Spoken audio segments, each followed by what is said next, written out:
And welcome back to Global. I'm John Sopel. Now, this will get some of you shouting at the TV or reaching for your calculators, hopefully both. Multiplication. What's 7 times 8 or 12 times 12? We have our times tables drummed into us at school, and here in England, children will soon learn more of them at an earlier age as part of a new curriculum that's being unveiled.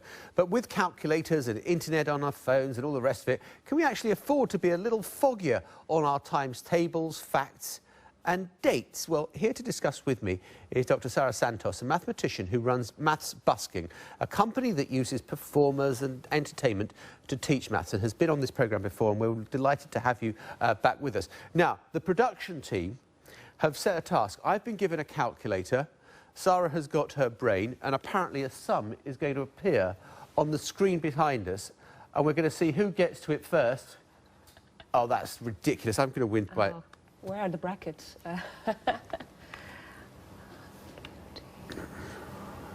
on.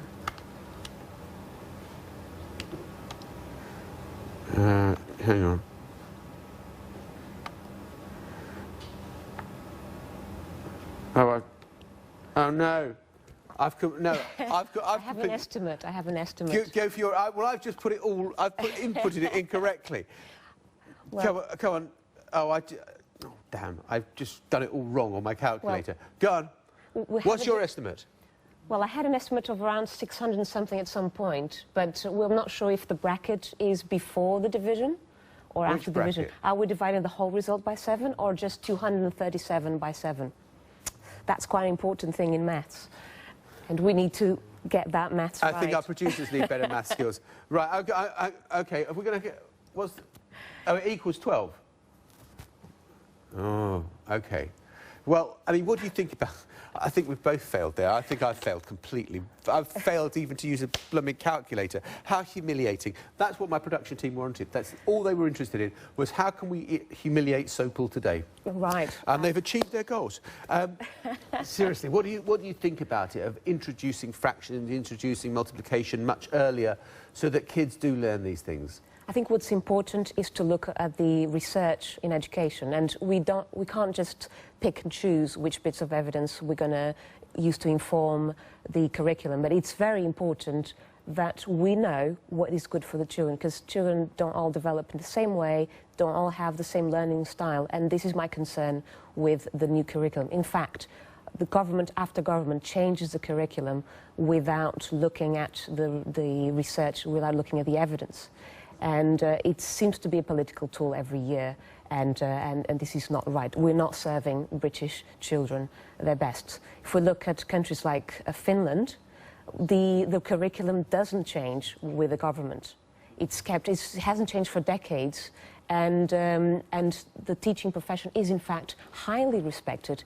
Primary school teacher in Finland is the most respected profession in the country, which is a big contrast with what happens in the UK. So I think, as Dr. Ben Goldacre has published a paper for the Department of Education on using evidence to back the teaching policy, and having teachers being part of that research, being the people that can implement research, that can inform. What do you think about learning?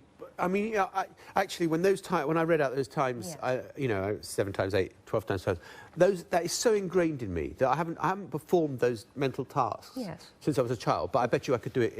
I still reckon I know my times table. Yes, but the times tables being part of the curriculum is not new. So the wording of this this new policy, it kind of implies that the previous curriculum didn't enforce that. Using words like tough kind of implies that the previous curriculum wasn't tough, that was soft, or that had, I don't know exactly what meaning they want to imply. And that seems to be very unfair to the teachers that work really hard and are not given the right conditions to progress and implement research-based evidence. OK, I tweeted a little earlier that you were going to perform magic for us on Global today. Mathematical magic. Mathematical magic. So I want to know what magic you're going to perform. Right. So one trick I tend to do with Maths Busking is to ask a volunteer to write a 3-digit number in their calculator, or a phone with a calculator. Could it, hang on, I'm going to do it on this calculator and see if I can get it right. So a 3-digit number like 1, 2, 3. So it could be any 5-digit number? No, Any no, no. three-digit, sorry. Three-digit number. Okay. Okay? Like 1, 2, 3, but keep it secret, okay? Okay. And then that's your magic number. Right. And then now I'm going to ask you to repeat that number, so you create a 6-digit number. So if your number was 1, 2, 3, you write it again, and you get a 6-digit number with 2 blocks, okay? Right. Right. So what I'm going to ask you to do is to divide, not in your head, using your calculator, divide by the number 13. Which is the prime number, isn't it? It is. I was going to say that a lot of people think it's unlucky, but I'm with you. It's a prime number. And when you divide, unlike many divisions, you get a whole number, no remainder. And so I'm going to ask you now to divide by the next prime number down, which is 11. And you should get, as far as I'm controlling your calculator perhaps, a whole number again. Yeah, you do. And now we do the final division by the next prime number, which is not 9, because 9 is 3 squared. Yeah. It's 7.